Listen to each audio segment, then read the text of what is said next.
Hi guys, for today's video I will show you how to install Windows NT 3.1 sa VirtualBox. So let's start. Siyempre new, pangalanan natin Windows NT 3.1. Yan, server din siya. Yan. Then lagay tayo ISO siyempre. Then CD ISO. Yan, empty. Choose a disk rin dito. Itong boot disk. Then start.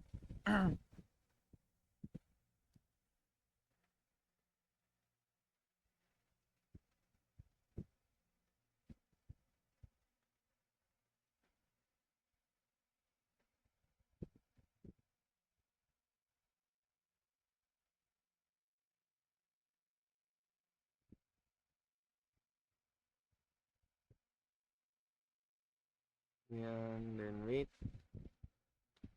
Pwede natin yan. Yan, enter. Enter yan. Enter lang. Enter. Waiting game. Fast forward natin siya. Yan. Win empty. Ito nyo naman.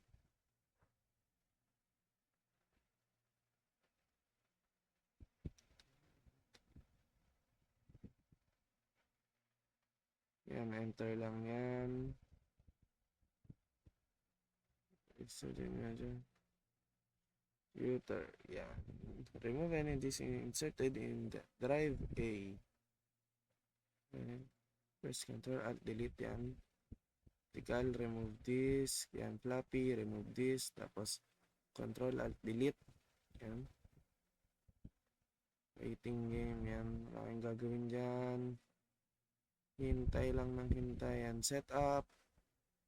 Siyempre, pangalan ko David. TUP. Enter. David. NT. Turn name. Cancel. Yan. Continue. Yan. Continue lang lahat yan.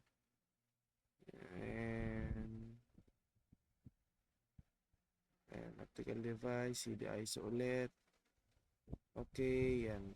I-start na siya. Bilis lang tang NT guys.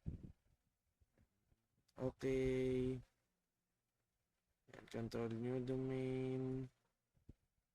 Dito naman, pangalan nyo, David server. Wrong. davidserver.com, yan. Yan naman meron ka.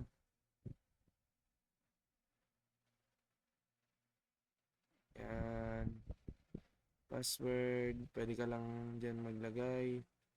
Yan. 1, 2, 3. David, 1, 2, 3. Continue, yan. Then dito, Hong Kong syempre. Hanapin natin yung Hong Kong plus 8, Hong Kong. Okay.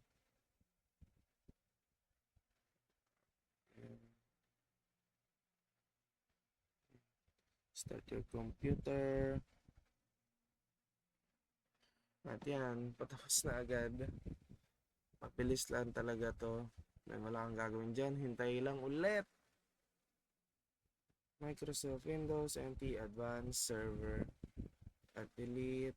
User admin. Administrator. Yan. David 1, 2, 3. Yan. Hintayin mo lang.